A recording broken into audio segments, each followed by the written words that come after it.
Now, today's workshop is on social selling, and there's a lot of different definitions of what social selling is. So one of the things that we're going to talk about is what it is and what it's not, and then how to build a successful, scalable, and repeatable strategy to basically enable a social selling strategy. And a social selling strategy is game changing. I can tell you that. I can attest to that. I am a testimonial. I'm a case study of social selling. It has gotten us in so many ways to where we are today as a company. And I've seen so many people have great success with it. So I am really psyched to get into this topic. Yeah, let's get into this. Rob, I think you're up first. Yep. So take it away. All right, here we go. Hey, everybody. Okay, so yeah, definition first is of the utmost importance. What are we dealing with here? Okay, so the first thing is one thing that it is not, and it is not sending DMs to someone. All right, that's not what it's defined as. It's also not advertising. You know, you're not putting ads up in there. That has nothing to do with social selling. If anyone has tried to hire an influencer before, it's not the easiest thing to do. You know, you have people out there that have their channels. What's the motivation? Are you on the same page? You know, are they going to get back to you? So there's a lot of barriers that can be really difficult, and it's not defined as far as what social selling is. You might think that's what it is, but it's not. Spamming groups, you know, where you're part of a group out there, whether it's Facebook, whatever platform you're on, getting into that group, if you're even let in by the admin, and all of a sudden you start getting in there and trying to sell things to other people, that's usually shut down right there. So hearing, you know, being part of a group and selling within a group, that's not part of social selling. Again, it's something you might hear, but it's not actually part of it. What it is really listening. And in sales, listening is the most important thing you can do. So when you take that aspect of it, what is client listening? Well, when you're online, you know your particular client profile. What are the conversations in these different groups that are going on? What's the posts that are being done by people? What are they interested in? What are the comments that are happening? Really monitoring your area, your industry, your niche, everything that's happening within that social aspect is listening to the people that are out there that are obviously your potential clients and people that have been using your product or service that are talking about it online. There's great information in there. Creating valuable content. That's one of the biggest things we try to do at Dubb. From Darius when he does his training and within Dubb support, from Ruben when he talks about the overall reasons why we use technology and the best ways to do it, the team is completely focused on valuable content. So we've taken that aspect of it and we put it into the social channels that we do across YouTube, TikTok, Instagram, you know, across Facebook, across the area where we want to say, okay, why is this video being made? How can it affect you first? That's the biggest thing you need to think about them, not about you. Organically attracting clients. When someone sees a post and they're engaged with it, wow, they're commenting, they're liking it, they're sharing it. So you want to get that organic feel of when you do something in social selling, it's bringing in, remember, it's not advertising, it's bringing in from organically out there, people seeing what you're doing, connecting with it, and then really sharing it across the platforms. The last part, it wouldn't be selling without monetizing, right? You got to monetize this. So one of the biggest things we always say is have a link in your bio. It's something we live by at Dubb. What's the biggest thing we do with Dubb? Call to action buttons, right? Someone sees a video, what are they going to do? They see your video on there in social media and they see they love your value, they love your presentation. Okay, where do I go to click to be able to go do something to buy your products or services? So monetizing the traffic is very important. It's the last step of it. So why use social selling? All right, so this is a good comparison breakdown here. So traditional selling, I'm sure you all are very familiar with the cold contact list, right? Antarctica, put the jacket on, it's freezing. They have no idea who you are. That's a big part of what traditional selling is all about. It makes it hard because when the list is cold, it can be very impersonal communication that you're sending out there, whether you're doing text-based SMS sending, you're doing emails, any kind of outreach, since it is cold, makes it very tough to be personal. A lot of the times it's blocked by gatekeepers. If anyone's been in sales out there and you've tried to call on the phone or you've gotten someone where, hey, I want that VP of sales, I want that person who's in charge of this. Typically in the past, you have to get through someone to get there, which is why there's always been training on how to get through gatekeepers to get to the person that you want. So again, that's a block. Incessant follow-up. Even though we know in sales in general, there are many touch points that you're probably going to have. When it is traditional selling and it's cold, there's the constant pounding of, okay, how many contacts? Got to follow up. And it can be very tiring in terms of just that whole wheel that you're on. Also, it lacks social proof. A lot of the times, you know, we say it, and something we're huge at Dubb is, it's not what they say, it's not what we say, it's what they say. It's so important. And in this traditional selling model, it really lacks that traditional, you don't get the social proof of, oh, wow, they use that product or service, and that was amazing. You don't hear a lot of that. Also, it's got lower conversion rates. And this is something that Darius talks a lot about, and Ruben knows as well, in terms of what's the kind of outreach, what's the percentage that we're looking at, and it's lower on the conversion side with the traditional model. Social selling kind of brings us into a whole new world, leveraging active networks. What part of platforms are you on? You're in LinkedIn, you're on Facebook, you're on Instagram, TikTok, all YouTube, all the regular platforms there. Are you in those networks, and are you providing content? Are you interacting? Engaged groups are one of the best things that you can do. A lot of the times when people within groups, when they're having conversations, everyone's modus operandi within a group, if you're part of a group, is to help everyone else. Hey, I just heard about this really cool tool. Hey, I had this conversation about this. Have you checked this out? You want to lift everyone up within that group. So engage within there. Make direct communication. That's a reason everyone has a profile. It's the reason you can send a message to someone and say, hey, I loved your post about that. Guess what? I can connect with that. Directly communicate. Discover social insights. A lot of this is a big investigation that you're doing. You're out there, you're learning about people, you're learning about what they're talking about, you're learning about what these products or services can be and how they've affected other people because they're doing posts about it. Referrals and social proof, especially now, are some of the most important tools and powerful conversion tools that you can possibly have. How many times do you see stories online within social networks of, look at this before and after story. Here's where someone was, here's where they are now. It's one of the biggest ways to connect, and there are a lot of posts related to that. And because you're able to tap into all these different networks that you're leveraging and platforms that you're on, leaning into what those specific platforms want you to do in terms of playing by the rules, your conversion rates are going to go up. So where we are now is we're in an area where we have much more opportunity to truly connect with someone in this social arena. And that's what I've got there. So Darius, I think it's over to you. Right. So just a little bit more on the why, guys. Why are we going to be implementing? Why are we putting so much effort into social selling? And that is what we're going to talk about. Oh, not that. That's not the screen I shared. Neither is that one. Okay, well, let me try that again. Sorry, I thought I shared the right screen and didn't allow me to do so. Okay, that's the right one. And then I'll go into present again.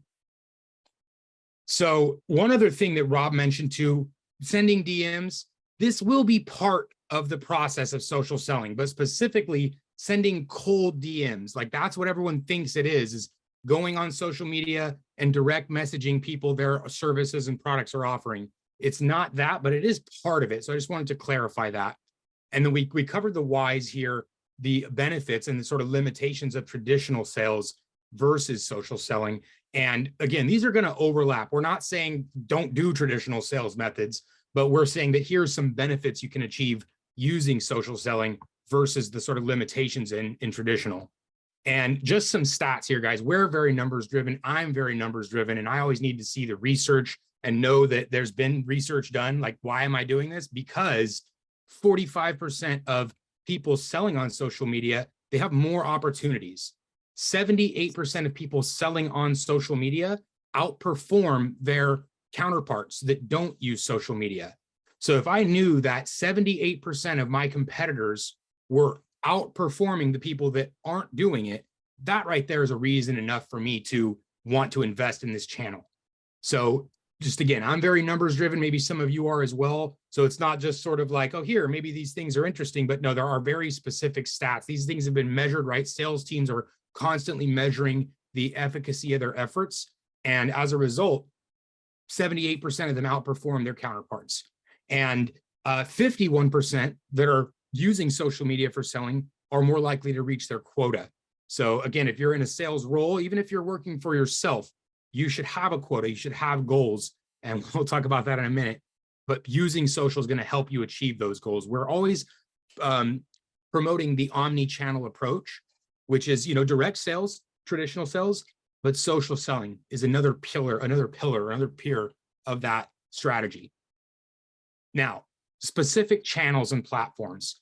Each platform has some extremely crazy benefits about why you're going to be doing it, but not every platform is for every person. So like if you are in B2C, like direct to consumer, like a real estate or professional service for a consumer, maybe maybe LinkedIn isn't your best platform. That's a really great for B2B opportunities. Maybe Instagram, TikTok, and Facebook, YouTube are better for the direct to consumer. Now there's going to be overlap in between each of these as well. Like YouTube is an overlap for any of these opportunities, for business to business, for business to consumer. But again, primarily, we want to focus on the channels that are going to be the most impactful for our businesses. So make that decision, right? If you're in B2C, LinkedIn is probably not the best use of your time if you're only engaging with consumers. And the other stats here, this was actually interesting when we were putting these slides together, researching this.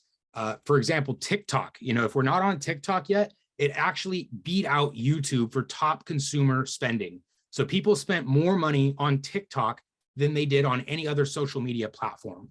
So when we're talking about social selling, this is one of those pieces of content. It's not direct messaging people on TikTok. It's listening to what's out there and then creating the valuable content that's going to tap into this benefit that we're listing here. So just some of the benefits of why we want to be on these platforms, again, with a caveat of focusing on the channel that your A, audience is on, and B, that you're more likely to use. Like if you're never going to go on Facebook, it's just not something, you're more of an Instagram person, make Instagram your vehicle. If you don't like either of those and TikTok's your vehicle, then play to your strengths.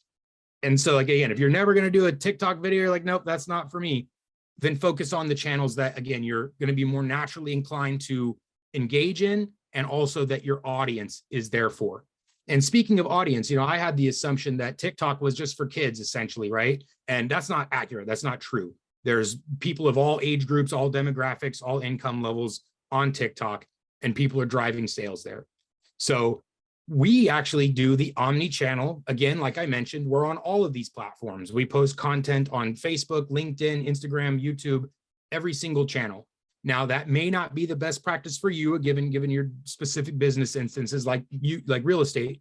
Like real estate, you should definitely be on YouTube, should definitely be on TikTok, definitely be on Instagram and Facebook. But again, depending on your bandwidth and stuff, you may want to focus on one platform over the other. Okay, again, we talked about LinkedIn and its specialty in B2B. So if you're in anything B2B, business to business, you are selling your products or service to businesses and the employees that are existing and within businesses, LinkedIn's going to be a much more powerful platform for some of those direct marketing, the targeting. Many of the benefits we showed earlier about why social selling versus traditional methods, most of those are achieved within LinkedIn because you have your groups, you have your targeting, you have your interests. LinkedIn is a very powerful platform for targeting those individuals. So again, if you're in B2B, the stats are there of why you should be using it. It's another channel. It's just like your cold calls, your emails. In fact, I put a stat in there earlier when we talked about conversion rates. Cold email is less than 1%. Cold calling is less than 2%. Effective social media selling should generate anywhere between 2 and 5% response rates, engagement rates. So effective social media selling strategies have a better conversion rate per view, per click versus traditional methods. So be on all channels is the takeaway here. Just another one, companies with consistent social selling processes. That's what I just described, right? Knowing what your audience is, doing your homework, the listening part, knowing what type of content we need to produce. Once you have that strategy and you're implementing it with regularity, meaning not once a month, not once every, once in a while when you remember, but it's a consistent strategy, just like emailing, just like cold calling, just like following up or whatever your other methods you do in your business. It has to be something consistent. And as a result, the businesses that have implemented that are 40% more likely to hit their revenue goals.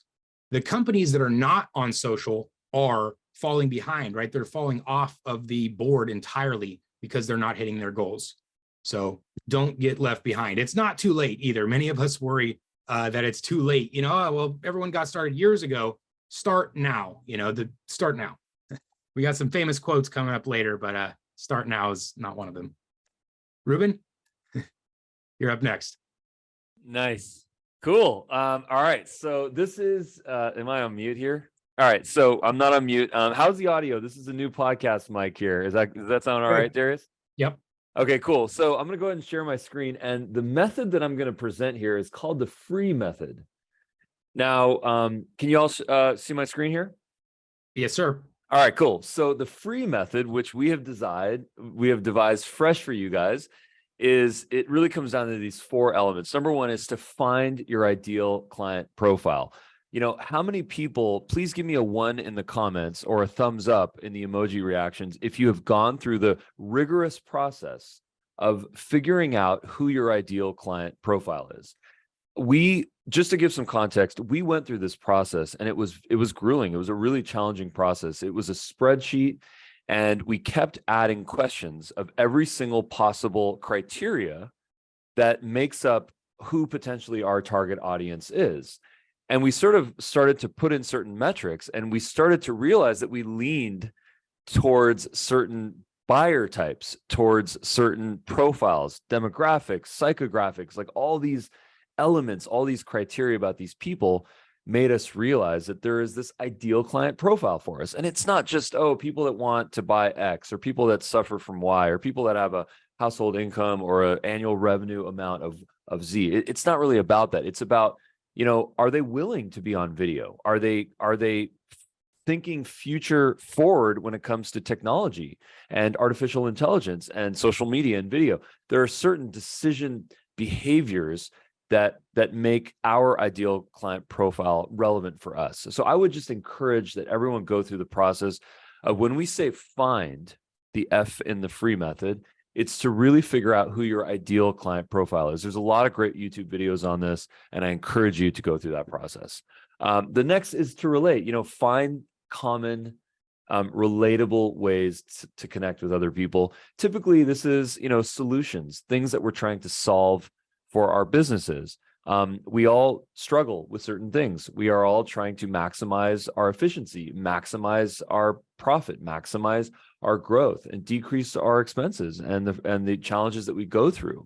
And finding ways to relate with other people is a great way to connect on social media. In fact, one of the most viral types of content that I've seen recently is tools. You know, it's hey, here's a new organizer on Amazon to organize your silverware drawer, or here's a new piece of technology that's going to help you to record video to get more sales. You know, there are so many different tools and solutions out there that people are doing social media posts on that are going viral. And really what this comes down to is determining that someone has a problem, relating to that problem, and then providing a solution, which is such a big part of this. That's the R, relate. E, educate, right? The E that we did not include in this is entertain, because all social media to a certain extent is entertainment. Anytime we're looking at something visual, that's entertainment, right?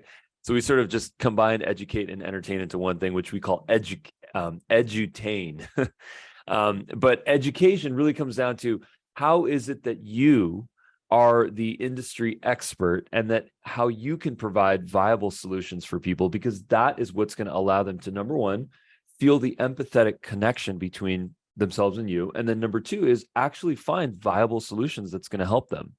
So the E is educate or edutain. And then number 4 is engage. And engage means, you know, the term for this could be to convert a lead or a prospect into a client. This just means you're figuring out ways to get connected with them, whether it's in a Zoom like this, whether it's meeting them in person, and then you're engaging with them to drive potential business. So the free method, it's easy to remember. Find your ideal client profile, relate to them with certain types of information and content, educate or edutain them, and then engage them to monetize the whole process. The free method. I just want to give a quick example for that. So like, again, let's go back to the real estate example. You are able to find your ideal customer. Is this buyers? Is this sellers? Is this a certain zip code? Is it, you know, veterans? Whatever that specialty is. So you first found your audience type. Now you're going to relate to them. As a real estate agent, you understand the problems that they're facing, right? Rates are crazy. Home prices are this. There's all these problems. And so you can easily relate to them. And then to educate them, that's where you're going to provide the solution. yeah, rates are crazy right now, but did you know you can do a refi? Did you know you have these down payment options? There's so many programs making this thing, to benefit the rates right now. Or, there's problems here and you providing solutions on that, like a home seller. Here's how to get more money for your home, educating them by relating to them, those first 3 bullets. And then finally, the engagement is when you produce the piece of content, they gave you a like, a view, a something, and now we're following up. We're trying to take this conversation out of social into that engagement, whether it's a Zoom or a personal meeting, like Ruben mentioned. So just a specific example for that. So when you guys go through those steps, you can each one of those identify how it relates to your specific business. So who's your audience and how can you relate to them? And that's going to tell you how to educate them. Okay, my turn again. So here we go. This one is actually the steps to take, guys. This is how we're going to get this thing started. The very first step for social selling is optimizing your social account. So we talked earlier about choosing which channel this is going to be. Is it Instagram, YouTube, TikTok, all 3, right? Choosing those channels and then optimizing them for what you're trying to accomplish. The first step of that is your branding, your identity. When someone visits your channel, what does that look like? What does that page look like? Is it obvious that you're giving out this product or service, that your benefit to them is immediately viewable? Logos, color schemes, things like that. You want it to look professional. You don't want it to look like a fake platform or something like that. You want it to look like this is obviously you, you're bringing value, this is what you provide. So setting up branding. Profile photos, these sort of go hand in hand because, again, we need to create authenticity. We were talking about social proof, right? This is who you are. This is your image. So we want to make sure that it just is set up and looking decent. I'm going to show some examples of this in a moment here. The third thing, this is actually what Rob talked about, the bio link. This will be a little bit different for every platform. Again, TikTok, LinkedIn, Instagram, they all have their own little description about bio. And that's where we need to really hone in on this thing. This message needs to be very clear, very concise, and getting them to take an action. You can see an example of our page right there. Get a free trial to Dubb. Here's the link, right? Very straight, very forward. No wondering what this is about. So optimizing your social profile is the very first step. And again, I'll show you guys, there's a couple more steps here. Putting a post on there, again, creates authenticity, show this isn't a brand new page. You didn't start business today. And putting that on there also allows for more of that social proof. If we did our homework following the previous steps, we're going to have a cool piece of content to put on our social channel. Pin it, make it stick at the top. It should be a good piece of content that anyone hits this page, they see that piece and they say, wow, this is good. I'm going to follow this person. I'm going to look at this person's information. So again, these are all steps to make your profile look professional, make it ready for business. So let me actually exit this really quick and just show you 2 examples, guys. This is Ruben's Instagram. And you can see, look, a very clear message, helping sales leaders communicate. He's the CEO, and there's the link. Take the link. This is actually a Dubb bio link. So this is a Dubb feature here that enables you guys to put everything you need to in that one link place. Because these platforms, you can't share multiple links. You can't have a bunch of stuff there. So make the one count. This is an example of an optimized Instagram page. Now let's take a look at LinkedIn as well. Again, banner, images, clear, the message concise, actions there. So everything here is optimized so that when someone lands here, they have a really good idea of what this page is, what it's for, what the offer is. Say, hey, yeah, okay, what does he talk about? There's his content, right? And you can come see his posts, activities there. So this is what you want your page to look like. You don't want it to look like you just barely did it, barely put anything there, because that's like your business front, right? The front of your store, your digital store. If it looks not good, then that's their first impression. So optimizing your channels there, extremely important, guys. One final part of that is Zoom's in the way.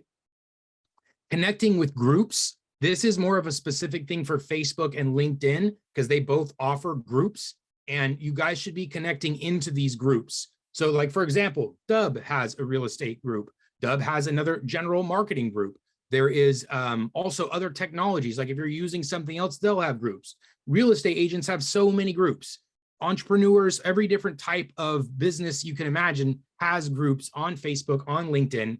You want to be a part of these groups. You want to engage with these groups so that you can have meaningful conversations there. You can post the content we're talking about, something valuable, something educational. Those are often welcomed in these groups because they want engagement. They want good stuff there. That's why they made these groups. So joining and connecting into groups, maybe TikTok will have those down the road here. But for now, if you're in Facebook and LinkedIn, those are definitely something you want to do as well as part of optimizing your channel. Following the thought leaders is sort of connected in with that. We mentioned earlier the listening part. By following a couple people in your industry, in your space, you're going to be inspired because their stuff's going to show up in your feed and you're going to say, wow, this is a really good idea. I like what they did here. Let me reappropriate that. Let me borrow from this thought leader because they did something really cool and they got really great engagement. So now I'm going to take a page from their book. So following a couple people is a great way to set up your channel as well, because when you go into that channel, you're going to see some content from those people in your industry. And now, again, have some fuel for your imagination of what's coming next. Great. Rob? Yep, got it. Thanks, Darius. All right, so now this is everybody's favorite thing to do, right? And if it's not your favorite, it should be. Research, research, research, research. It used to be a lot harder back in the day, but with more information comes an easier way to find out more about companies, particular employees that are important for your outreach that you're doing. A lot of the times, though, with a lot of content and information, you've got to decipher through that information what's the best way to go. You'll notice that a lot of the platforms that Darius was just talking about, they have very specific things. So it's leaning into each specific platform for your post. You know, you've got to lean into, okay, on YouTube, it's probably gonna be different, a little bit different than TikTok. LinkedIn is a different area, like Darius talked about, more B2B than B2C. There are different areas and platforms where you need to do your research about their profile. How does the personal relate to the professional in terms of what the industry is, and how should I be reaching out? What's the specific lever that you need to be doing on each platform? You also want to find out, and this goes across any sales research, what are the challenges? What are the problems that people are having? The great thing about social media is a lot of the times people will express through their posts or their articles or their repostings what they're concerned about. It's like the old question, you know, what's the problem? Well, if you ask someone, they're probably going to tell you. And social media has a very good way of people putting things out there online that really talk about things they are struggling with. And you can lean in that in terms of you having a solution and the right service or product that really can help them. And that's really what it's about at the end of the day with sales anyway. It's having that value that you're leading with. So lean into these different areas. Do the research on the top posts. That's one of the biggest things you can do.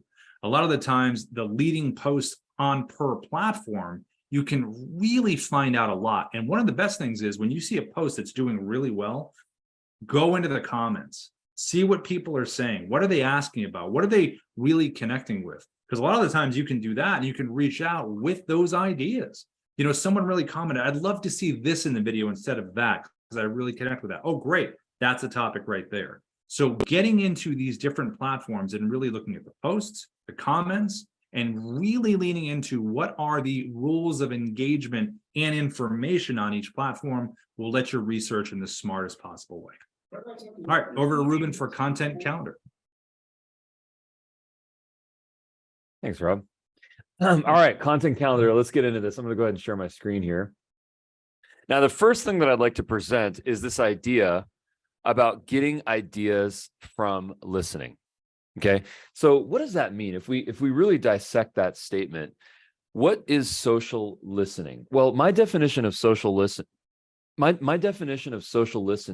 is basically looking for data that's present within your existing content, body of work that you have on social channels, and then turning that into actionable activities or content creation, right? So if you put a post somewhere and then you get certain comments from folks saying this is a great post, or I'd love to learn more about this, or please explain more about that, and then taking that information and then adding it to your content calendar is a really active way to socially listen. Now, if you're not currently posting on social media, that's okay. You can still do social listening. It just means you're not doing it on your own content. You actually can do social listening on other people's content to see where the zeitgeist is, where the needs are, where the curiosity of certain things are. So you might ask yourself, what are the things that people want to learn about most in my industry? And when I say what they want to learn about most, I don't mean dated information. I mean the absolute most current information, because listening has to be very, very, very time sensitive and very relevant. So if you're, for example, in real estate, you want to be able to speak to where interest rates are and how it's changing inventory, buying activities, selling activities. If you're selling a B2B product, you want to understand where the zeitgeist is. What are people looking for? What are some of the things that businesses are suffering from right now? And some of the FUD, the fear, uncertainty, and doubt, because that social listening can turn into your content activities.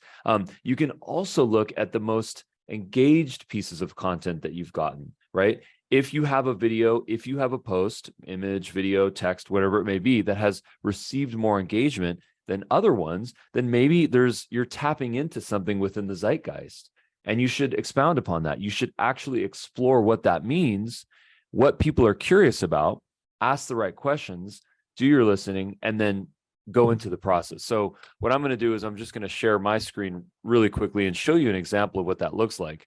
This was a video that I recently posted on TikTok. And when I say I posted this, I actually didn't post this. Caleb from my team does all the posting for me. I wasn't able to get into a consistent flow of posting on social media. It took me years to figure this out. So if you feel like you need to delegate your social posting, it's absolutely okay. There's nothing wrong with it. There's some nuances about it.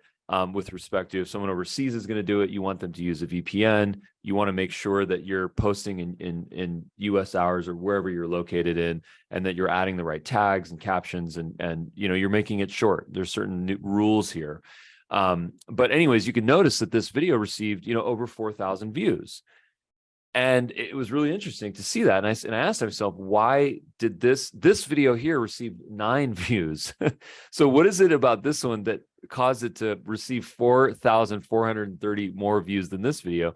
And I think what's really interesting is that I was tapping into something about fear and about leaning into the discomfort that we all feel when we do something that's new to us, whether it's recording video or using AI or building automation. I figured out that I tapped into something. And it was very nice to hear that and nice to see that. And now I'm going to go and build up my social calendar, based on some of the demands, some of the interests that I've received. So, just going back to the slide here, one of the things that we recommend is to listen, but also you can use the Aira AI assistant. So, hopefully by now, folks are using the AI assistant that we've developed. It took us about a year to build this technology. And, I don't think any of the AI tools out there are perfect, so I don't want to claim that. However, it's been really effective for us. And in fact, we use it every single day. So I'd love to just get a 1 in the comments if you guys are using the Aira AI assistant within your Dubb dashboard.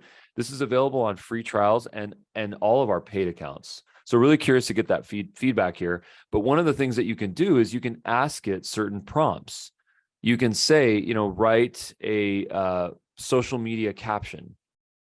That's very interesting. If you put in a topic here and you say, how can I inspire people to want to get over the personal fear of using video and actually implementing it as part of their sales process, what would a caption look like for that? What would a video script look like for that? The AI tool is here to help us.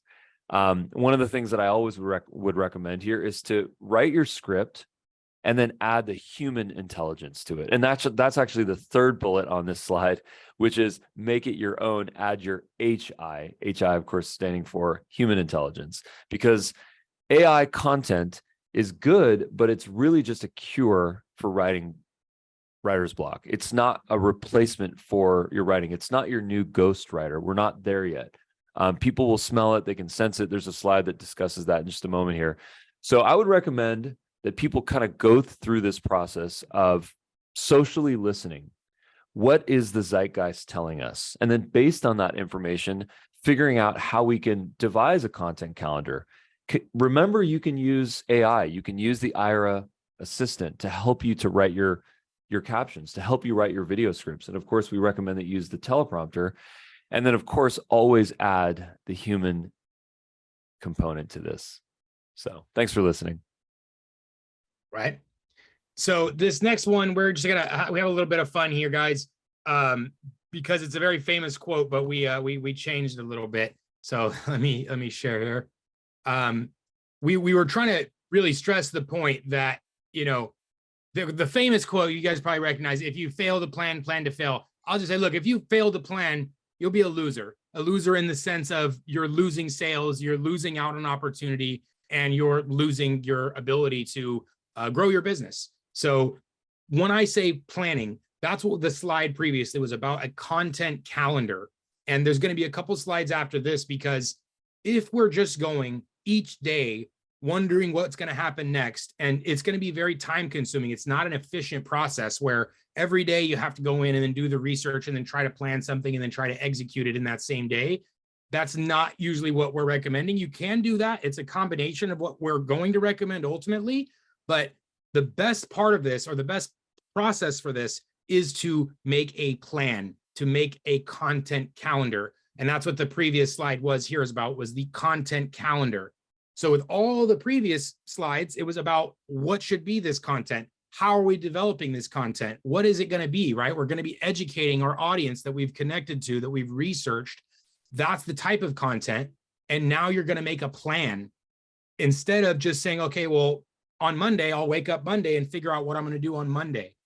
We'd start Monday and say, I'm going to make a plan for what I'm going to do on Monday and Wednesday and Friday of this week and next week. I'm going to have a full calendar for as long as I can put it out so that I know what my plan is going to be. And even if you miss a date, right? Hey, I was supposed to publish this video on Wednesday, it didn't happen. Now you can at least move that up. You know that you had a plan and you can adjust your calendar. But if you don't have any plan to begin with, you're just sort of going by whatever happens in that moment. And that's never something that anyone recommends whenever we're trying anything, right? You always have a plan, you have instructions, you have guides when available to make something work better. So, like I said, being a little silly here, but seriously, you need a plan. If you don't make a plan, you're going to be unorganized and things are going to be much harder. If you set yourself up with a plan, at least you have a guideline, a goal to measure. Another famous quote, right? If you aim at nothing, you'll hit it every time. And it's sort of the same as this. So don't be that person, right? Make a plan. The more you plan, the better you're off you're going to be. So very important. Make a plan. Rob, I think that's you next. Got it. Perfect. Okay, so speaking of planning, so Ruben and I have been through this process a bunch, and we did this video on our YouTube channel. It's Dubb app, Dubb on YouTube, Dubb app, and we'll put the link in the chat there. And I know the title seems a little intimidating: record 30 social media videos in one afternoon. Well, it's not intimidating when you break it down. And later in the presentation here, I'm going to give you a little bit more details on this. But just as a quick preview, the parameters around this was we came up with ideas. We used Ira, we used the technology that Darius and Ruben were just talking about, came up with the little scripts. We did the HI, we made it our own, which was the most important thing. We made them 1-minute videos. So they were going to be on our shorts, so they weren't too long. And then we used the teleprompter. Again, I'll talk about this more when we get to it. Use the teleprompter, and we were very focused that we were going to take this content and do it all in one afternoon. It was very efficient and it was very effective because we had a month's worth of videos done in just one day. And that enabled us to really get other things done during the week. You know, a lot of content creators will batch record and then they'll hybrid. They'll do some other, posts during the week, which I'll talk about. But if you haven't seen this video, this breaks it down step by step, as does our YouTube channel in general. Rev Show, we do a lot of content about this. Dubb Support has a lot of content. So if you haven't seen our stuff on YouTube, there's valuable information in here in terms of not only selling, but the actual step-by-step process to make this easy for you. I know it sounds unbelievable when you hear that, but it actually is possible, and we've done it, and it can save you a lot of time. So, yeah, nice. Darius, I think it's over to you. I think it's you, Darius. Yeah, yep, it is. Let me share. So again, we're talking about the plans here, guys. Talking about using the technologies, and one of those things is this AI. Ruben just gave a great presentation on what this tool is. I think it was Mary. He said, I'm going to use it now that I know about it. We got a lot of ones. You guys are already using this. But just again, for those that are new to the concept, we need to make sure we're still doing some human revision there. So adding your human intelligence, this is a revision process. So when an AI writes something for you, you need to go overview that, review it, and make sure that you agree with it, that it's your communication style, that it maybe sounds more like you. So adding that human review, also adding your own visual proofs. Like if you're using it to write a story and we want to include anything visual that we can, AI can't do visuals yet. So we need to be incorporating, I mean, not the AI artwork. We're not talking about that. We're talking about adding specific visuals to whatever you're sharing. So, there's a really powerful screen recorder on Dubb. And with that, you can incorporate your own images, your own video, things like that. So adding your own visual social proof, like somebody's review or, a headshot, their testimonial video, those are all forms of visual proof that an AI won't be able to support you with. And then finally, adding your own personal stories. This comes back to the listening. This comes back to all the process where we're talking about communicating and hearing your audience, adding your own personal stories. This is where we always recommend to start. And again, once you've hit some limits, you've sort of run out of ideas, use the AI, but add those elements as well. Always do a comb through of yourself and say, what would I do better? What can I add to this to make it more me, more human? Because right now, if you just did an AI copy and you put it out there, there's a chance that it can be seen as an AI thing, or that it's, plagiarized, or that the information maybe is outdated or inaccurate from yourself. So absolutely need that human revision process. So make sure you guys are doing that. We teach this every single time we talk about the AI, because it is just as important. Yes, you could be very productive, but yes, you also need to review your work. So, or review the AI's work, I should say. Cool. All right. Who wants another funny quote? All right, here we go. So we're really leaning into it today. Okay, so obviously the famous quote is, just be yourself because everyone else is taken. Well, hey, lean into your funny. Just be yourself because you're funnier. Everyone out there, you've got some funny in you. You've got your originality that you can bring to the table. And so don't underestimate your ability to make someone else smile. And when you make someone else smile, that's the biggest connection you can make. And that's how you make connections in general. Lean into the authenticity. All right, so let's talk about recording. So the recording process, like I talked about earlier, about that YouTube video, 30 videos in one afternoon. Recording daily is also an option. If you have in your schedule where you want to get up and you're okay, 9 to 11, I'm gonna record a video. Maybe that's your time frame. Maybe it's in the afternoon. But recording daily will get you not only in the habit of recording and using those muscles and continuing to do what we recommend do best, which is recording videos. That will get you into a schedule and into a habit. It'll become very much like part of your day. I'm going to start my day and do this and that. Oh, wait, social media video. Let's get that recorded. So you can do daily recording, batch recording. That's something we just talked about. 30 videos in one afternoon, where you take a whole bunch of content that you've sat down, you have the ideas, you've used the technology with Ira, you've come up with the ideas, you put it through the compose of Ira to come up with different scripts and different content, do the human review, make sure with us, like I said, with us, it was a 1 minute videos we did. You can do longer videos depending on the day. You could batch record longer content, but maybe don't do 30, maybe do 20, maybe do 15, maybe do 10, somewhere in there, but it's all batch recording. And then hybrid it out. You can hybrid the whole process. You could have one day where you're doing batch recording, and then you have other days where you're doing one a day. A lot of the times that, people that put out a lot of content, they batch record, but then daily they have their other posts that they do related to specific topics, being on, they're paying attention to what audiences are talking about, and they're leaning into that. The teleprompter, something that we evangelize a lot. If you have not used it yet, it's really fantastic. It keeps you very efficient. It keeps you on point. A lot of the times when we love topics the most, we could talk about it forever. We could just start going down rabbit holes left and right. And the next thing you know, the 1 minute video short on YouTube Shorts turns into a 3 minute video somewhere else, which you really didn't intend. So load the teleprompter up. They're amazing. You can use the webcam. The teleprompter on the mobile app is fantastic. It looks like you're pretty much looking at the camera, whether you're going vertical for short form content or you're going landscape for longer YouTube content. And we have some cool technology. We have the ability to auto track. If I was looking into the camera and speaking, hey, this is Rob from Dubb. Auto track stops. And then when I continue to speak, it keeps moving. And then you have auto scroll, which feeds directly into the feed. You just read off the top line. It's great. You can control your speed. You naturally speak at a certain pace. You don't want to slow that out and speed that up if it's not you. So it helps you stay authentic. Teleprompter is one of the main reasons that enables you to batch record so efficiently, because you've sat down, you've taken the time, you have it loaded in.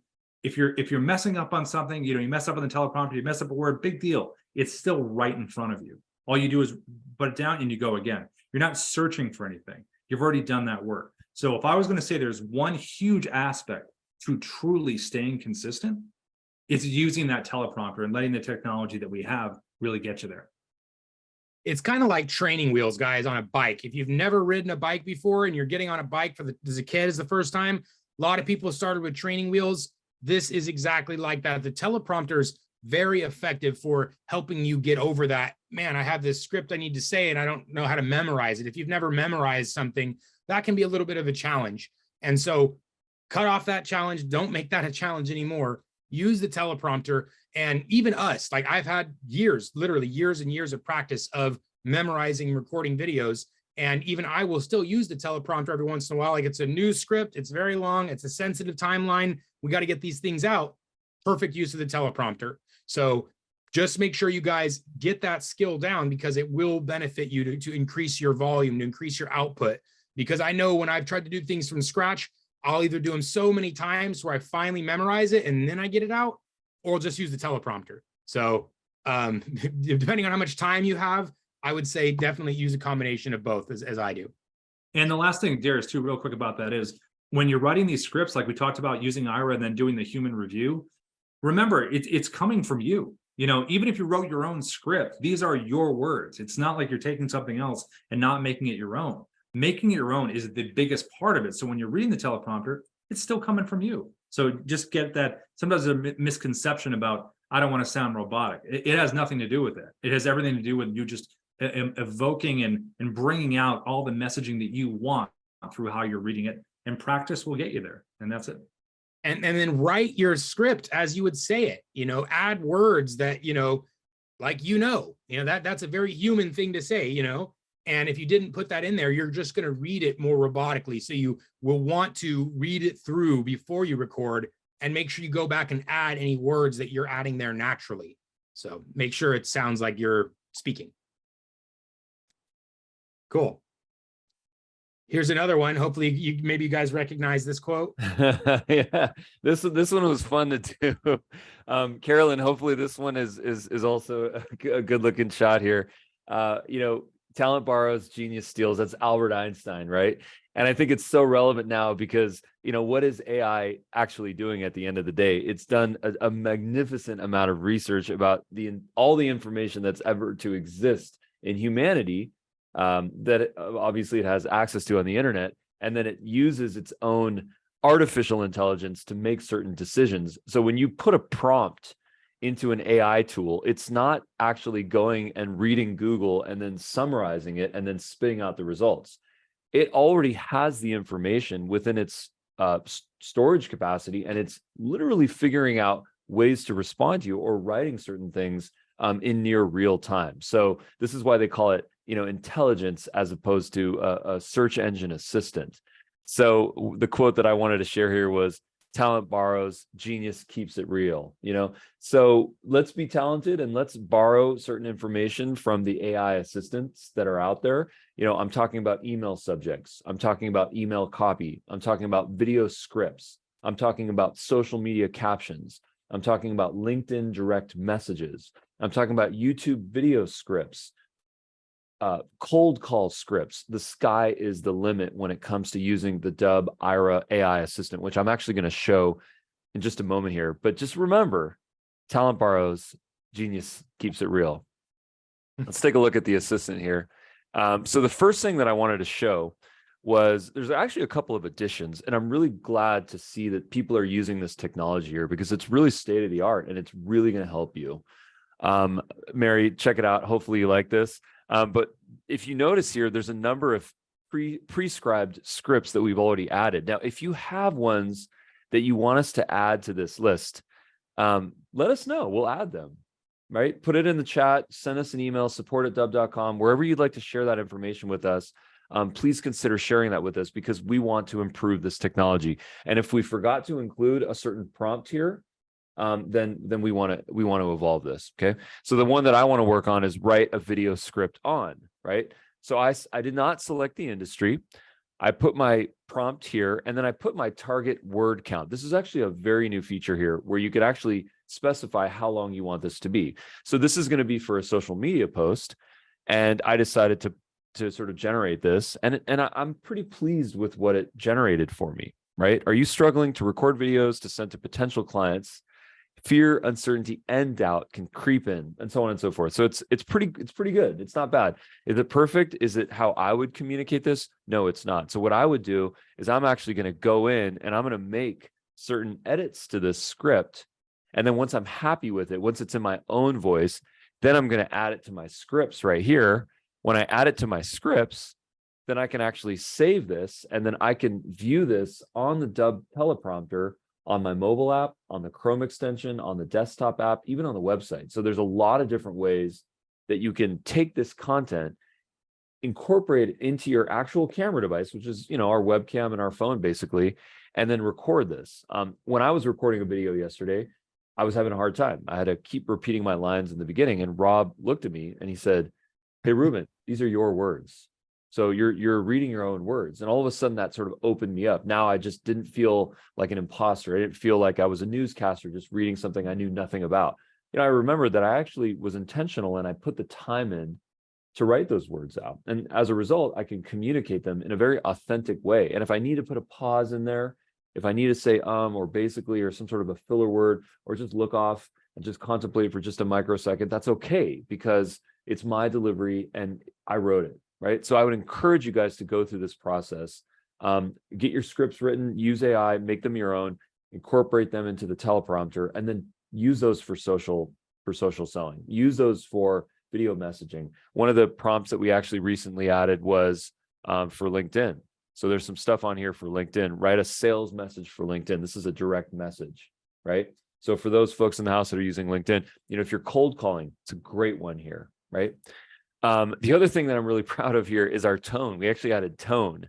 So assertive, apologetic, concern. These are some great ones. If you have ones that you want us to add, let us know. We can add them. Two of my favorite ones to use are, number one is humorous, and number two is sarcastic. Sarcastic's actually really funny sometimes, and sometimes it's not rude. It's actually very intelligent sarcasm. So if anyone wants to kind of check that out, I would encourage you to do that. I'm going to go ahead and click the humorous button here. I'm going to click the submit button, and I'm going to see what Ira thinks is humorous when it comes to helping people overcome fear, uncertainty, and doubt with doing video. Let's take a look. Yeah, okay. Have fun with it. Don't take yourself too seriously. Have fun with it. So you can see it's starting to get a little soft here. It's starting to get a little humorous, right? If you want to lean into that, you can add more prompts. You can say, write a funny script, write a outlandish script, write a so on and so forth. The sky's the limit with respect to what you can provide within the prompt here. So have fun with it. We talked about scripts. One of the pro tips that I might mention here is that, when it comes to having a content calendar, you need to grab all of your topics and put them in a place where you can go to refer to them in the future. And then you can actually check mark them when you've completed them. So what social selling is about in a lot of ways, it's about creating content, right? And what you can do is you can use the Dubb tasks tool to add your topic ideas. And then once you've completed that, you can click the checkbox right there. And then you get a little experience there with some emoji drop downs. It's kind of a cool thing. You can use tasks on Dubb to manage your projects. And it's a really effective way to do this. To find that, just go to CRM in the left and then tasks. So have fun with that. One of the other things that I just very quickly wanted to recommend is that earlier on, Darius mentioned that you can have a Dubb bio link. And what that means is a dedicated URL for your social media accounts, so that when people check out your content, the amazing video that you just did, they go to your profile section, they go to your about section, and then there's that link where they can learn more about you, right? So this just a kind of a quick refresher, this URL. This is what's called a bio link. And we've developed a technology so that you can build your bio link with your calls to action, with a personalized video, with your contact, whatever you want to add here, you can do that here. So in the right side of your navigation, it will say bio link, and you'll notice here there's a dedicated URL, and then there's a little cogwheel here where you can actually go specify the video that you want to choose, your social media handles as calls to action. And then just a heads up, the video that you've selected, the CTAs on that video are the ones that are going to show in your bio link page. So mine looks like this. This is mine. I have a personalized video here, my calls to action, some contact information, whatever information that I'd like. So bio link, check it out. It works really well. And so if you guys don't have one of these, there's a common thing called a link tree that's for Instagram that all the Instagrammers use. And you don't need that anymore. This is what Dubb replaces. So it puts you at that pro level that all the other top Instagram people are doing. And it's already built into your platform. No need to do anything else except for configure that link with your appropriate information there. And I did mention at the beginning that is the part of the first step. That's how people are going to take action from your page. So don't skip that step. Absolutely set up your bio link and have it available on your social channels that you're going to be active in. So good. Next steps. Darius, all you. All right, here we go. So yeah, you can present. I'll just talk from here. First, guys, get the Dubb account if you don't have it yet. I believe most of us in here are already existing on Dubb. If you don't have it yet, make sure you get in there, upgrade, and we'll be able to connect with you guys one-on-one and help build some of this stuff out. So if you don't have it yet, sign up, get upgraded. The second piece not listed there is join the training. We host not only weekly trainings like this, we host daily live trainings every single weekday at 10 a.m. Pacific. If you want to come to the live training and ask anything about today's presentation, maybe you did some of it and you want to come talk to us about it, there's your opportunity. So number one, get Dubb, upgrade, join the live training. 2, activate your social accounts. That was the slide that I covered earlier. Banner, headshot, post, make your profile look good, right? It's your business front. Make it look like you want people to come into your store. Strategize your content calendar. Remember, if you fail to plan, you get the big L. Make sure you guys are planning. At least have the plan. If you don't meet those goals, that's not the end of the world, right? Failure is progress. So if you didn't have any plan, then, oh yeah, I didn't fail because I didn't try.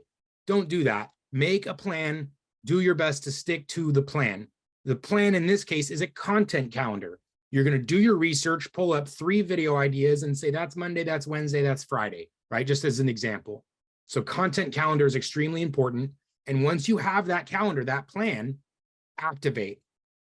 Do your homework, create that first piece of content. If you guys have never posted on social before for social selling, this is your time. You're going to do the things we just covered and you're going to create your first post.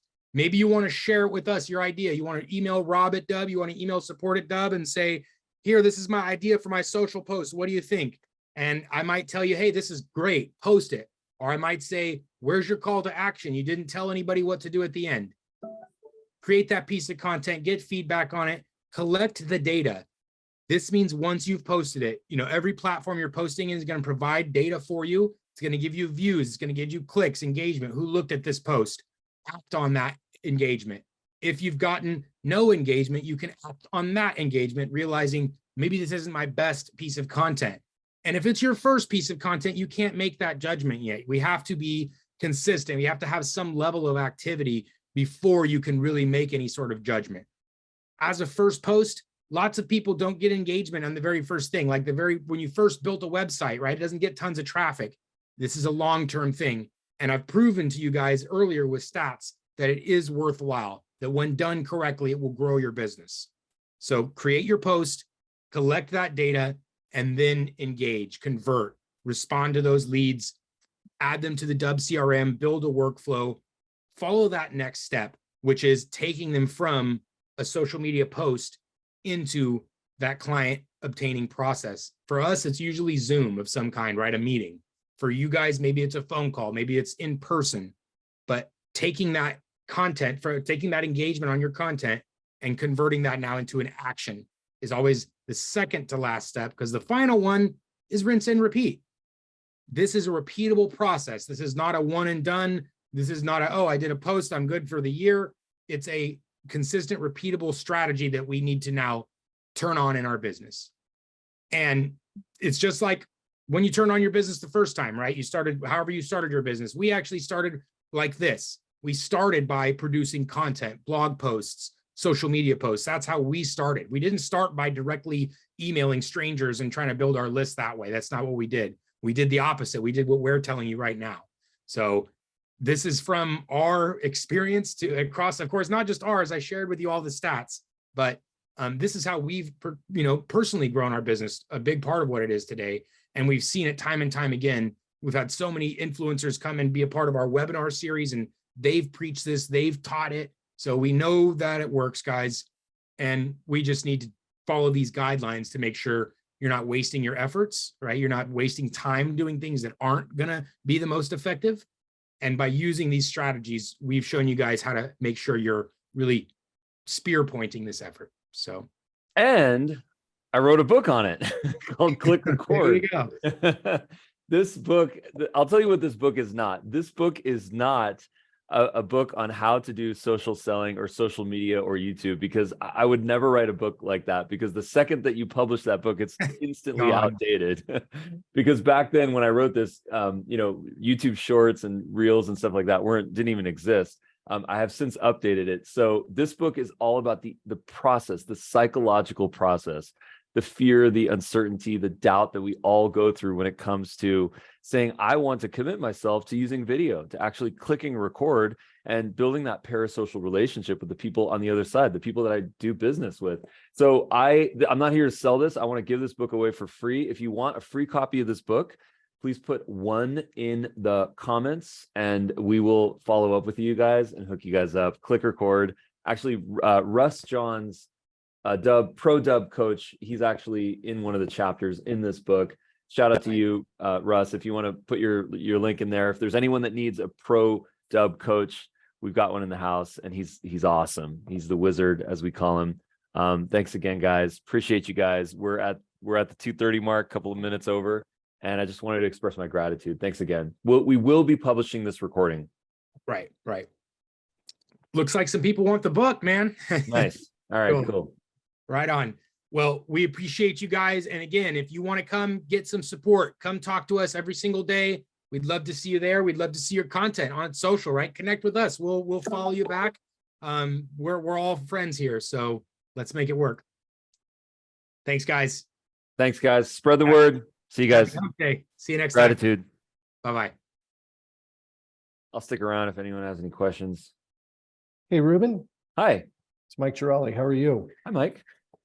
So I just had a quick question, and I put it in there. I know I wasn't able to make one of the sessions, and I know you said you post those, but I haven't seen yet where those get posted.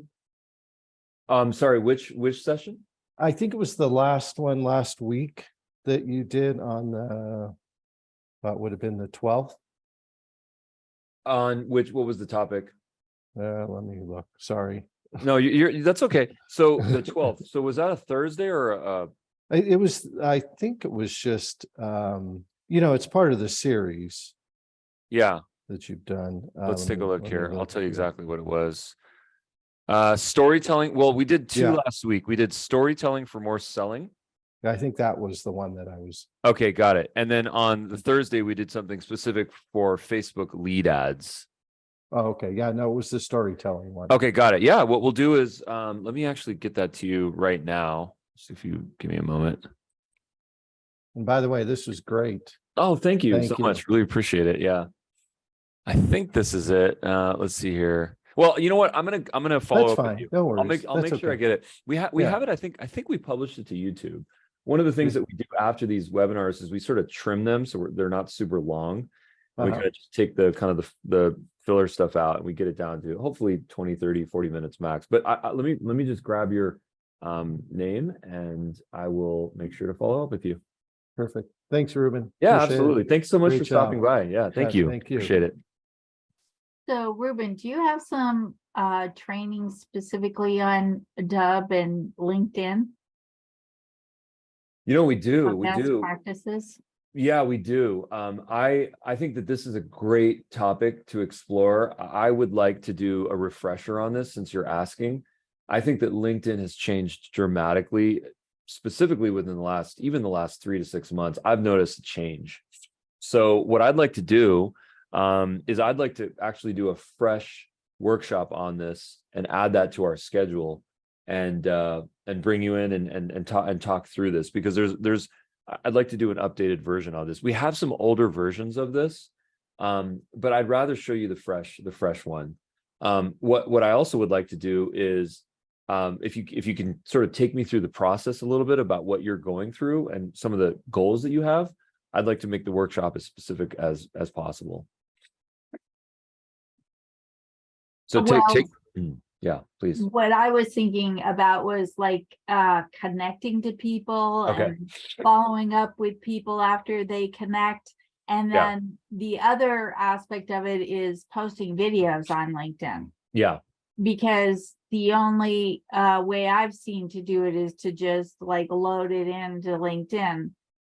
And maybe there's some automatic ways that you can post them or schedule them. And yes, it'd be interesting to have those, because I think video is a lot more effective than just a post. Yeah, that makes a lot of sense. I'm going to share my screen and I'm going to kind of give you just a quick download of what I understand to be true, at least on LinkedIn. So the first thing is that I do believe that the best way to post videos on LinkedIn is to do it natively. I don't think you want to use a Dubb video page to do that, because LinkedIn does not like it when you use external links, because it's basically losing traffic. However, you can use the Dubb mobile app to record a really dynamic video. You can use the teleprompter. You can record in multiple clips. You can record your screen. You can record your face. You can record a combination, and then you can merge those clips together. So have you had a chance ever to use the Dubb mobile app? I haven't yet. Okay, great. No. I'd love to give you a quick tutorial on that as well, because I think that makes a lot of sense as well, which maybe I can do in this call just in a moment. I think the second thing that makes a lot of sense is to make sure that your bio page is fully optimized. You can use Canva to build a banner like this. Okay. You can add your title right here. And I wouldn't do your title per se. I would do sort of what your mission is, what your purpose is, right? Make it specific, but make it actionable.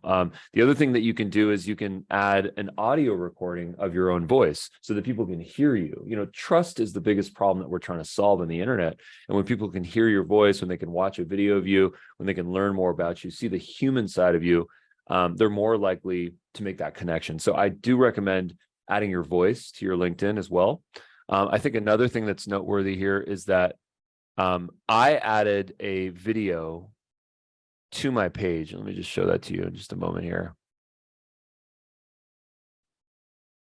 In the About section, I added links to all the things that are relevant for me. So for example, right here, I put a link to the website. I put a link to the podcast. I put a link to our event. And these types of links are a great way to monetize your traffic, to get people to jump from here to another place. If you have any, you know, they call it cred, street cred type stuff, you know, speaking engagements or thought leadership, anything that you've done, it doesn't have to be speaking, just anything that's noteworthy here, events that you volunteered at or events that you're a part of, so on and so forth. You can add that list here. So that's a really good way to optimize your LinkedIn profile. I also recommend adding any types of licenses and certificates. This is a nice thing to do. You know, there are actually places that you can get, Udemy being one of them, where you can get certified in a certain field for like 10 or 20 bucks. And you go through a class and you get the certificate. It's a street credibility type thing. Volunteering is a nice thing. Skills, I would add as many skills as you can and then get folks to endorse those. People are looking at this information, right? Recommendations. You know, I've gotten 46 recommendations. This didn't happen organically. I had to ask for these. You know, I had to spend a lot of time asking for these. How many have I given? I've given 26. So publications, patents, so on and so forth, interests. With respect to DMing, let's talk about that for a second. So if I were to just go to, I mean, this is what a person's inbox looks like these days, which you already know this because I'm sure your inbox looks just like this, right? Right. So, you know, every day I'll get anywhere from 5 to 20 messages, and 99.9% of these are salesy indeed, right? So, you know, we have to go into this realizing that the content, the DMs typically are salesy content. So what I always like to do is I always like to think a little bit outside the box. And I'd like to figure out what is it that I can say to that person to give them a pedestal, to give them a platform, to give them a bullhorn so that they actually want to come talk to me. This is one of the reasons why I started the podcast. This is one of the reasons why I wrote the book. This is one of the reasons why we have an event called, it's an online summit called Action.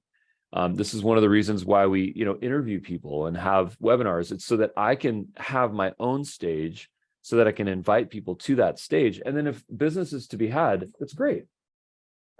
If there's not an alignment, that's okay too. And I'm never salesy about it. Usually if there's interest in it, people will express it right off the bat.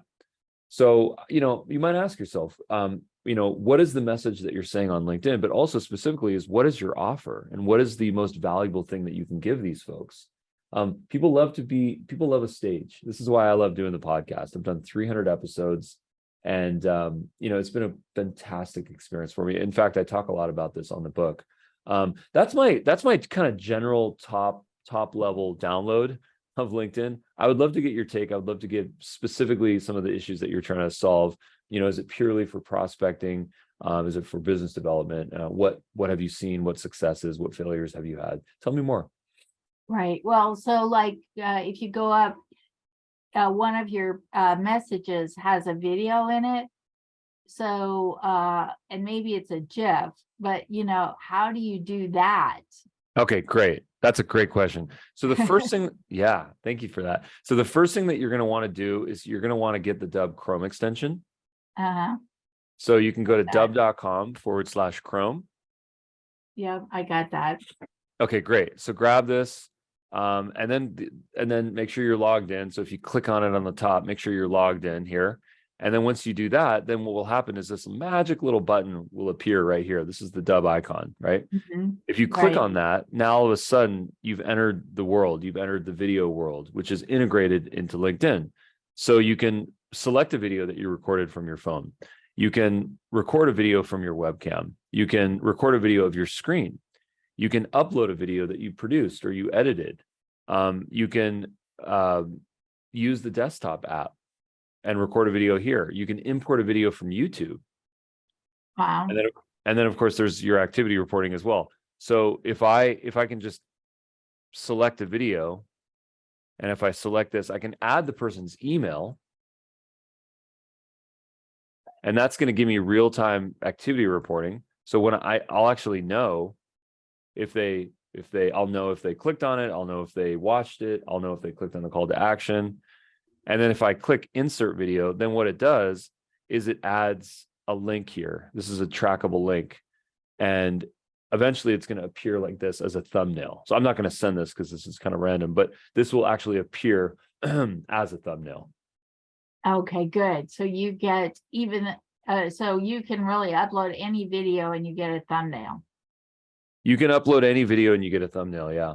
Oh, cool. Yeah. And then they click on that and they actually go to the video page. Right, exactly. And then if they click on this, what happens is they go to a page that looks a little bit something like this with the video here, and then your calls to action, your calendar integration, whatever is relevant for your business. Right. Yeah. Okay, cool. And then how do you guys? And one of the things that I always recommend doing is we call these sandwich videos, where you have your personalized video here, but then you add your testimonial videos within your preset to automatically appear after you've done your personalized video message. So let me know if you need more guidance on that, but that's a really great pro tip, because you can set it up so that every video message that you send has a testimonial video that automatically appears after that video. And that's really good for driving conversions because there's that social proof element. Wow, that's great. So that's in addition, I mean, that's something that's different than, because you can have the videos underneath it, right? Yeah, well, when you say the videos underneath it, what are you referring to? Sorry. Well, I haven't played with this a lot. So, Okay. but my understanding is I can have a video and then I can have like 3 videos or whatever, however many, well, 3, I guess is a good number of videos underneath it. So, It's not really underneath it. It's actually to the right of it. So in my, okay. if I go to assets and then presets, Uh-huh. and then if I click on the pencil icon, what I can do if I scroll down, I can actually add the videos that I want to add to my playlist right here. So these videos are always going to appear. I always want my testimonial video because that people should get the validation, and then they should get a demo of what Dubb is. These are our calls to action. These work really well. Okay. All right. So you put that in the playlist and then that's what is after the main video plays, then the next one, the Dubb testimonial in your case would play. Yeah. And then after that, the Dubb demo would play, right? Correct. Exactly right. Okay, cool. And then the other thing that I might recommend is actually to add video reply, which is what you'll do is in your calls to, well, actually, let me take a step back. I'm going to go to calls to action, and then I'm going to create a new call to action called video reply. And then the type is going to be reply, video reply. You might have this in your account already. So I'm curious to know if you do, but add video reply and then reply with video, save this, save that. I'm not going to save this because I already have it. And then click presets, go into your preset, and then actually add that video as one of the call to action options, video reply. Now, here's the cool thing about this. This is how you're going to capture your video testimonials, right? So when you, like, this is what my page looks like. So if you notice, I have the reply with video here. If someone clicks on this video and then sends me a reply, what happens is within my video section, I get my video replies right here, and I can actually import this into my Dubb library. And now all of a sudden, I think you're probably putting this together. Now I have a video that's a testimonial that I can add as a playlist video to automatically play after the video, the first video that I recorded. All right, great. Yeah. So what I would, can you go back to your page as well? Yeah, sure. Okay. The page that you had, okay, that one. So the next videos that are going to play do show kind of down below. Yeah, right here. Okay, so in your introduction video, you could say, well, there are some other videos to explain in more detail or whatever. Absolutely. That's a pro move right there. That's amazing, take a look at the next video that has some testimonials from some of our clients, or an educational demo on how our offering works. What is your line of work? I am I'm a Six Sigma Master Black Belt, and I'm working with home services companies to help them improve their pay-per-click Google advertising. Wow, very cool. I actually used to work in the home services industry. I used to work for a company called Scorpion. Scorpion Advertising. So they go to a lot of the home services conferences for marketing and advertising, and I help them with demand generation. So I went through that process. It was a great process. I learned a lot, and I also am familiar, not a black belt, more like a yellow belt, but in the Six Sigma process, Kaizen and 6 parts per million, and I kind of did some reading on that, so I'm intrigued by that. Okay, cool. Yeah. Well, I have some great tools that measure where they're ranking on the page. So cool. And also how to optimize keywords. Oh, cool. And we're getting at least 30% more inquiries for the same price. Oh, nice. Keyword optimization. So lots of cool tools with data. Nice. That sounds really good. Why don't you be a guest on my podcast and we can talk about Six Sigma?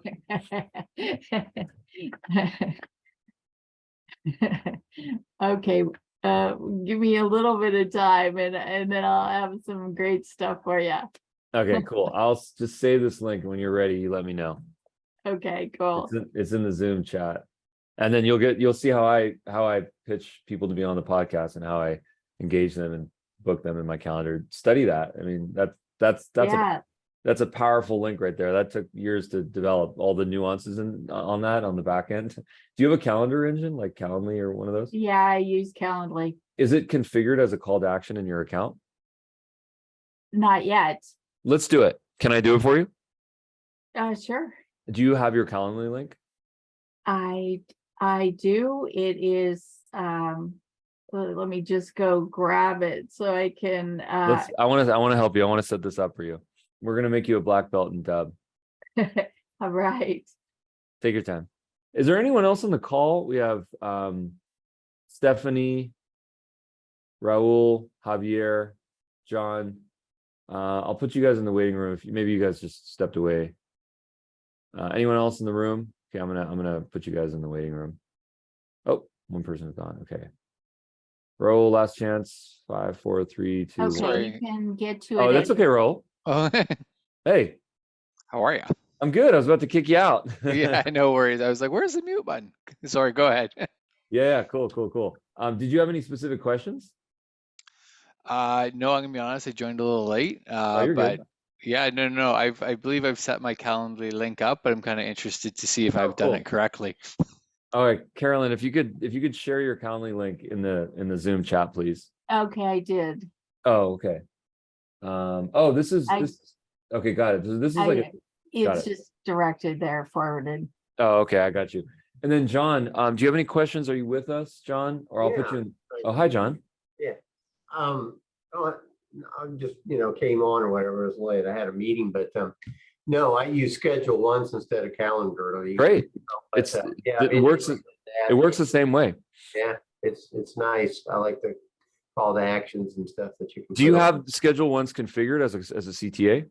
Yeah. Okay, great. So let's do a quick refresher on that. Carolyn, do I have your permission to log into your account so I can do it through our kiosk tool? Okay, cool. And then your last name is HUFF. HUFF, right? Okay, cool. All right. So I'm not sharing my screen, right? No. Okay, give me one moment here. I'm going to share my screen. Okay, sharing screen. This is a tutorial. This tutorial is how to configure your call to action. So the first thing that you're going to want to do is go to your assets, your calls to action. And then you can actually click the plus button, calendar page. I'll just call it that for now. And then I'm going to specify that this is a calendar. And then I'm going to go to Calendly. And then what I'm going to do is it's sort of guessing what your link is.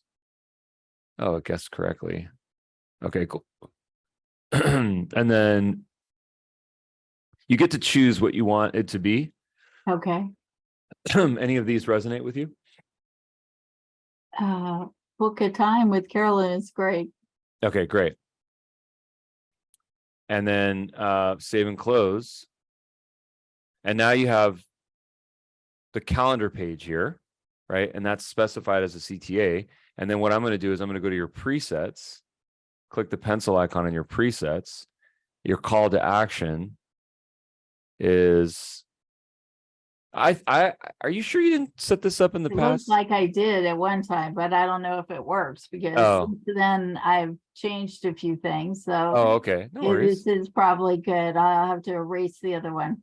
Let's take a look. No, you know what? You did it correctly. Good job. You did it right. Nice job.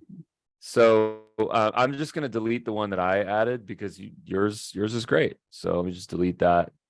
And then, but that's okay because this was all a good investment, because now what we can do is we can click the pencil icon, we can click call to action, and we can click book a time.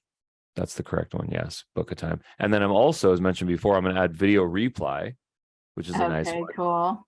And then add copy analysis files. Not sure what that is. And then, yeah, so now what you have is now anytime you create a video, and this includes retroactive videos, it is going to include your calendar embed CTA, and it's also going to include the video replay, right? So if I just go to your video section right now, if I were to look at any of these videos, I won't do that now, but if I were to look at any of these videos, your call to action would be there, definitely. Okay, cool. Yeah. Awesome. Yeah. And then here's something that a lot of people don't know about. Raul, how was that for you? Was that helpful? Yeah, like I've got that set up. I actually set them up two different ways. So for Okay. example, I have kind of like that generic like book a time Okay. through Calendly, and then I did another one where I actually have sessions that I Oh, don't great. really want people picking a time. So I've taken the extension in Calendly and put it in there, so they really just go right to the registration page. Oh, perfect. Perfect. That makes a lot of sense. Yeah, and you can do that with the webinar. Webinar, you might call it, or an embed form, like a web page embed. So that makes a lot of sense. Nice. Yeah, so no, that I've only kind of like day 3 in the system, but I've set quite a few of those up. But I like the video replay one. That one I kind of had turned off a few times, but I see now the logic a lot more about it. So I appreciate that. Oh, that makes a lot of sense. I mean, it's amazing how fast you can ask for a video testimonial. If I go to the Dubb app, actually, you know what's cool is I think Zoom. Let's see if Zoom's going to let me share my phone screen. Sometimes it does this. Sometimes this works. Give me a sec. I'm going to share iPhone, iPad via cable, and then Zoom share. Click the play button. Oh, bummer. It's not going to work. Can you just log into Zoom with your phone? And then This is share like the a, screen? that's a tough one. Let me try it You one need more like way. Reflector or something for it to work. Oh yeah. Let me try it one more time. It's so finicky. It works sometimes and sometimes it doesn't. Pause share. Let's try this one more time. Okay, and I have the oh, cool. It decided to work. Cool. You have to like unplug it three times. It's so random. I never understood this one. Okay. All right. So the first thing that you're going to want to do is, so you guys can see my phone, right? Right. Okay. So this is the Dubb mobile app. So the demo here that I'm going to provide is number one, how to record a multi-clip video. I can show you guys the teleprompter, but it's not required. And then what I'm going to show you guys is how to share that link where I'm specifically asking for a video testimonial. Okay. So I'm going to open up the camera.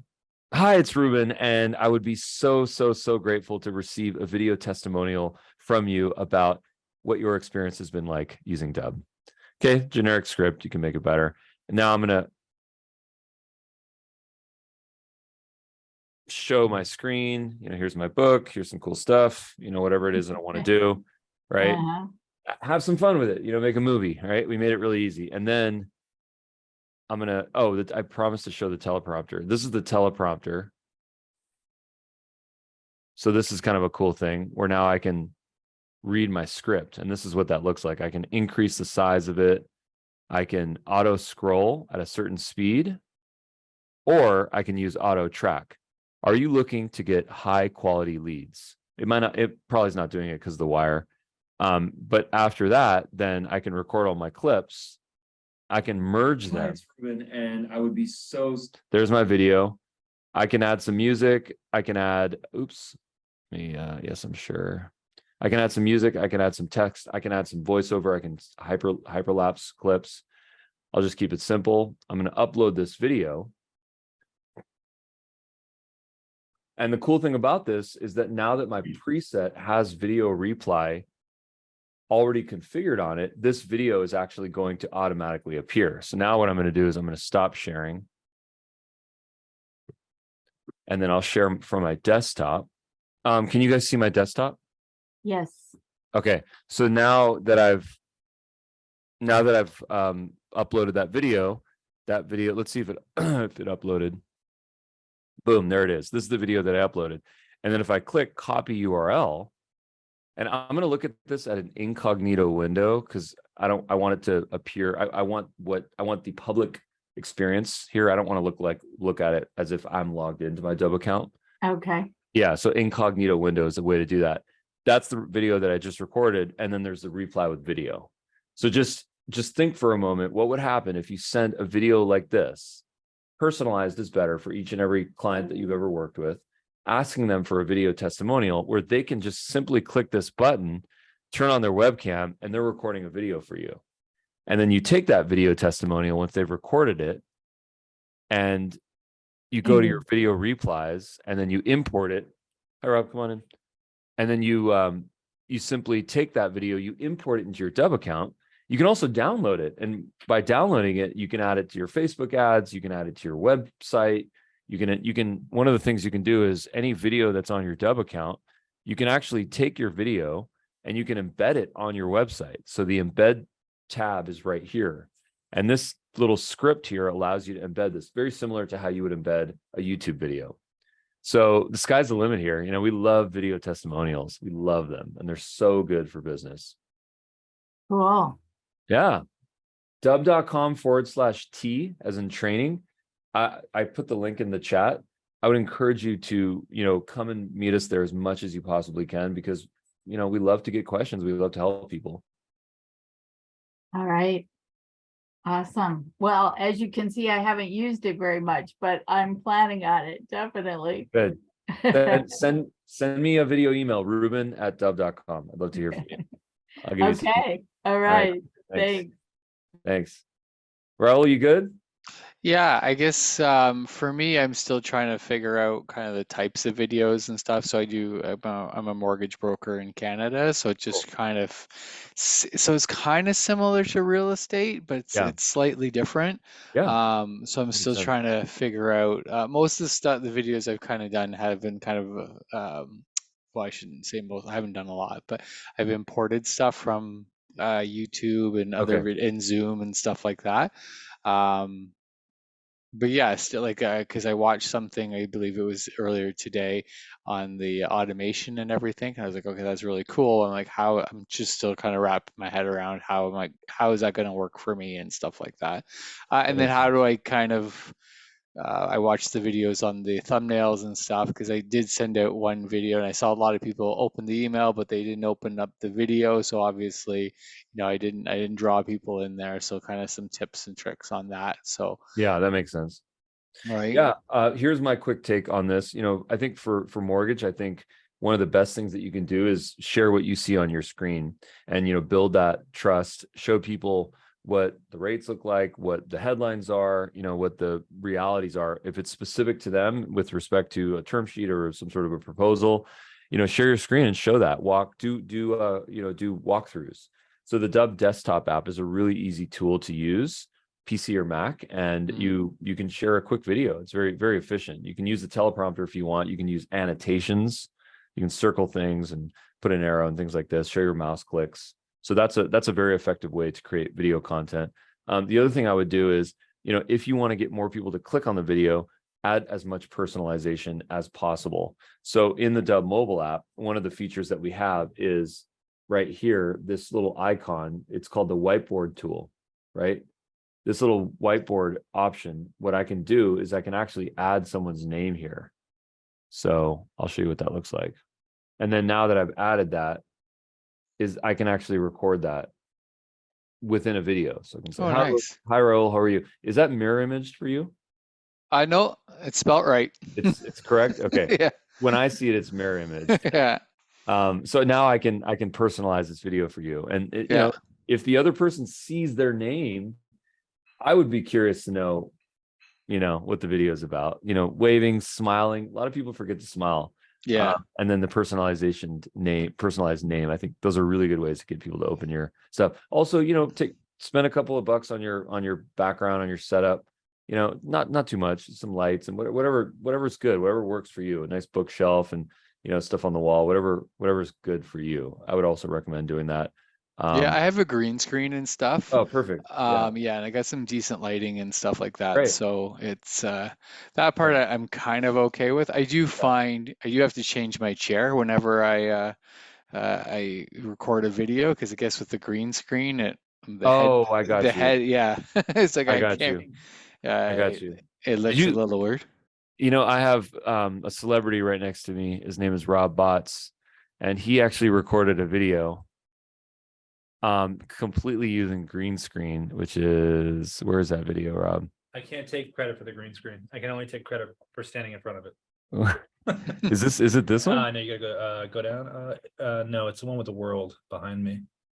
Where'd it go? Am I sharing? I'm not sharing my screen, sorry. It wasn't here. Go back up to the top room. Okay, let me share my screen. Okay, sorry, go ahead. It's wait, no, it was sitting up here. It's so okay. moved to the gray area, I guess. Oh, okay, we'll have to share that with you later. Oh, I thought it was this one. No, yeah, there it this is. one. Okay. Oh, Okay, okay. here That we go. was the record 30 social media videos Yeah. in the afternoon. And that's real. In fact, Rob, we have to go do that today. Yes. I want to do all my Exactly. social media for the month. I'm so tired, But we- exhausted. But it is really efficient if you can get doing that. You know, the key, like I said during the webinar, was there are 1 minute videos. You know Yeah, what I mean, that really helped with the time limit to be able to do 30 in one afternoon. yeah, Oh, yeah. that's awesome. Yeah. Cool. John, I'm assuming you just kind of fell asleep at the wheel. Oh, no, I'm terrible still way. here. I just Okay. turned off my microphone so you wouldn't hear anything. Do you have Yeah, any questions, I was John? always kind of curious because I've had Dubb for years or whatever, but the tracking sometimes, to see the video opens and everything else, it's changed, I guess maybe because of Apple having their changes to their mobiles and all of that stuff, or it doesn't seem to. He used to say where they did it and everything else, and so the stats kind of changed or whatever. So Yeah, I'm curious to learn about what you're referring to. The technology hasn't really changed. In fact, we've probably improved it. Are there certain places where the tracking gets blocked? Maybe that makes sense to me. Privacy rules have definitely gotten heightened. okay. The way that the email open gets tracked is through a 1 pixel by 1 pixel image. So if the person does not click display images, let's say it's just some cold person, and they do not allow the images to be displayed, you will not get the email open tracking. If they click on the link, there's a tracker on the URL, so that tracks the click. And then if they go to the web page, it tracks if they visited the web page, and then if they watch the video, and then what percentage of the video that they watched, and then of course if they clicked on a call to action. So Okay. Yeah, it still, still works well or whatever. I love, all the improvements you made, everything from the, integrating the new AI or whatever like that. Yeah. To me, that's going to be kind of helpful there because I'm always sometimes at a loss of what to yeah, create for the talking points and stuff. And so, yeah, I'm extremely, happy, using all these. I've had people that have sent them a Dubb, a video, whatever like that, and years later they're still using the link or whatever like that, and then actually going there and clicking there and making appointments and everything else from that. I guess they save the email or whatever like that, so they're able to go in there and use the call to action and make appointments or whatever. And this could be from a couple of years ago. So yeah, great to hear. Yeah, I'm really curious to get feedback on the AI engine. Keep Yeah. using it, and it's not perfect, but it's a cure for writer's block. I'll give you that. Oh yeah. Yeah. So within the AI engine, can we Yeah. put in like the AI prompts in there, or is it more? If you want to ignore our prompts, you can absolutely do that. If you have any specific prompts, I'm happy to add them. But you just go to dashboard. You can see my screen, right? Correct, yeah. Okay. So task, here's ours. If you have a different one, let us know. But if you want, if you have a specific one, you can just say select one and target word count 500 words. Let's see how it does Paul McCartney. And then we'll see how it does sarcastic. Sarcastic Paul McCartney. Yeah, so I mean, sky's the limit here. Industry, Yeah. specify that one. That's a good one.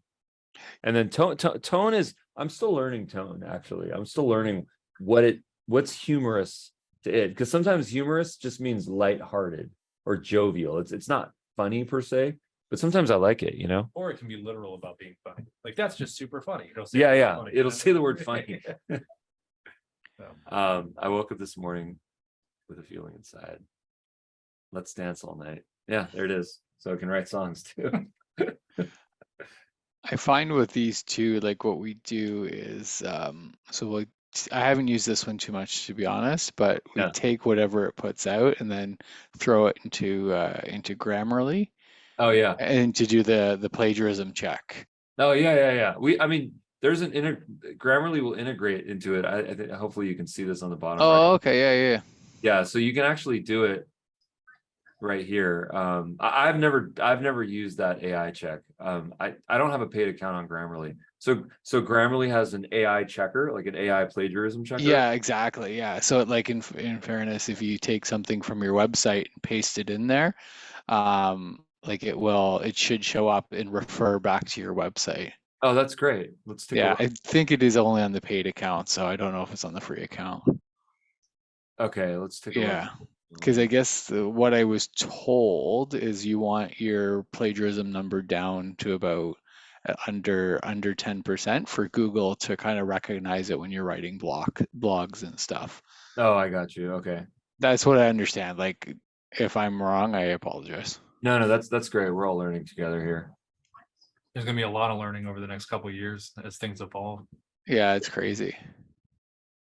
Yeah, I mean, we haven't used, I mean, you know, what's so interesting about using AI for blog writing and YouTube scripts is that we've sort of realized that anything where AI can replace it, it might not actually even be worth it to spend any time plagiarizing. Like the problem has inherently solved itself, because the second that you've decided to plagiarize means that chances are people know that it's been plagiarized, and that whole genre of work is plagiarized material, and they're just consuming less of it. Yeah. So we see less people reading our blog. It sucks, but it's true. We see less people watching certain types of YouTube videos that we do where maybe AI replaced it, you know? So I feel like, I don't know, I feel like some of these problems are gonna get solved just inherently, you know? But others of them are, you know, they're concerning, and, you know, they make me question a lot and what the future looks like. So For sure. There's definitely a lot to it that it is. It's like, oh, that's quite intense of what it can do. yeah, here's the plagiarism detection. This is on the premium. So you were absolutely correct right here. Tone detection on the free one. Tone detection, yeah. Cool. So in Good terms of YouTube channels, you have two of them, right? One Yeah. is Dubb support and the other one is Yeah. the Dubb app. Yeah, Dubb app and Dubb support. Yeah. Rev Show by Dubb. Yeah, check out if you haven't seen the episodes, they're we try to get them to be as connective as possible as far as what people are trying to do and give the best suggestions we possibly can. And you know, we have fun doing it. So if you get a chance to watch some episodes, check them out. And is that where these webinars are posted? The Rev Yes. Show one? Yes. Okay, good. All right, awesome. Yeah. Subscribe to that and you'll get the bump when it happens. Yeah, I just subscribed and listed to get messaged all the time. When you Cool. And then what I'm going to do with Ina from our team is I'm going to tell her to add a LinkedIn training to our list of events. Okay, cool. So look out for that. Thank you so much. I will, Yeah, for absolutely. sure. Awesome. Thank you guys so much. All right. Thank have a you. nice afternoon. Bye-bye. See you later. Bye. Thank you. Goodbye.